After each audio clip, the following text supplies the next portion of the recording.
Well, hello everyone. Today is Wednesday, the 7th.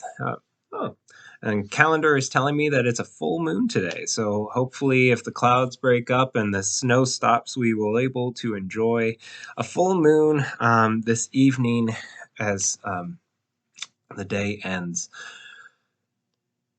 I'm Pastor Aaron Holmgren, and this is Salem Lutheran Church, and this is your Wednesday message for December 7th. A couple of announcements. We have a lot going on because it is this festive season of Advent and Christmastide. And so we have caroling that's going to happen for our Faith Formation shared event with St. Stephen's, and that will be on Wednesday, the 14th. Here at Salem, we are going to gather for at 5:30 and then go out into the neighborhood and sing, um, following a warm meal. We are also doing a pageant, a Christmas pageant on December 18th, and that will be here during worship. We're going to do a normal kind of start to the worship, and then we'll end with our pageant. And we are in need of some pageant players. So we need some people who are willing to dress up in costume for the Nativity family, angels, shepherds, and kings. And it should be a lot of fun. It's really laid back in that anyone who is dressed in costume will have no speaking role whatsoever. So if public speaking makes you nervous, but you still want to participate, reach out and let me know so we can get you in the right costume. So we'll rehearse for that on Saturday the 17th, just so everyone is comfortable with their part and knows exactly what they're going to do. So there's no guesswork on that Sunday the 18th. Then we have added to our calendar another worship on Wednesday the 21st. That is the winter solstice. It's the longest night of the year, the shortest day, if you want to look at it the other way. And so that service, longest night, sometimes called a blue Christmas service, is an acknowledgement of lament, of sadness, grief, stress in the midst of an otherwise very festive and frantic season. So it's a moment to pause and to reflect on the grief that one is experiencing, to lift up those prayers to God. It's a little more somber than some of the other worship experiences that we will be having. And so if you have lost a loved one within the last year and this is your first Christmas season without them, or if you are feeling really stressed around work or uh, feeling lonely in retirement, all of these things are welcome at the table for the longest night service. And so that's going to be Wednesday the 21st at 5:30. It's a short service. It'll be kind of a more intimate setting up front of the sanctuary, and all are welcome to attend. So longest night, Wednesday the 21st. And then we'll have our Christmas Eve service on the 24th, that Saturday. It's at 4:30, and we will have a Christmas morning service because it's a Sunday. So you can double up your Christmas festive worship there that weekend.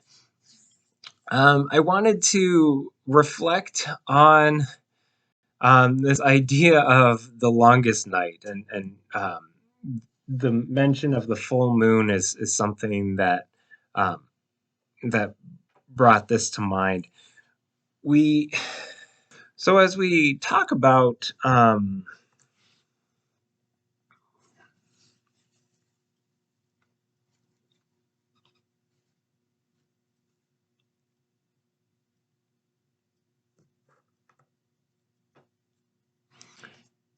so as I'm looking outside and I'm seeing the snow out my window, and I also noticed again that it's a full moon tonight. I kind of want to sit and marvel in the beauty of God's creation, even in this dark and cold season.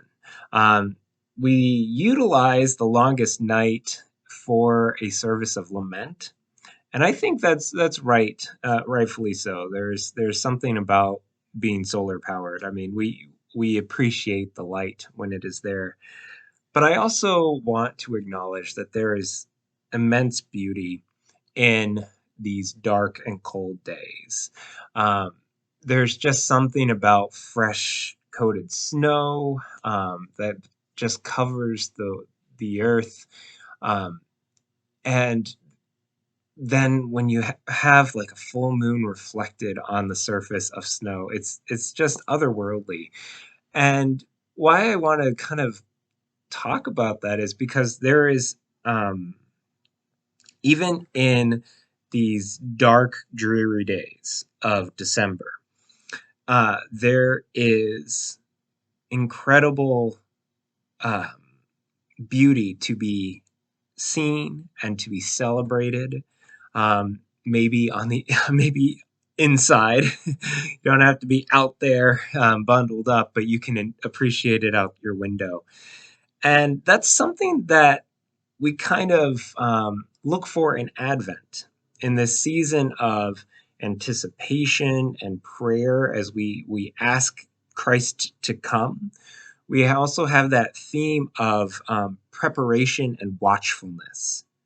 And so, even in the dark, dreary days of December, or maybe the stressful, very just depressing world that we sometimes encounter out there in our daily lives, we have moments of beauty to look for and to watch for and to lift up and to be witnesses to. So we can point out the full moon that is the light of Christ shining through. We can point out the ways in which Christ's righteousness blankets our sin and allows us to be carriers of the gospel into this world. We have these opportunities in each and every day of our lives to be a witness to God's work, even when it seems like all hope is lost. Paul talks about hope beyond hope. That's the amazing gift of faith, is that when human disaster and when worldly calamities occur, when all hope is lost, we still have hope, hope beyond hope. So, um, while we do lament at times, while we do have stress, while we do experience sin and times of depression and times of um, long nights of the soul, the gift of Advent, this season in our dark time, is the acknowledgement that Christ comes regardless, that Christ comes in spite of our woes. And in fact, Christ comes because of our woes to share God's love. So that's my reflection on this snowy full moon day. And I pray that you find the beauty of God's creation and God's work in your lives on this day and every day of your week. Blessings and have a good one.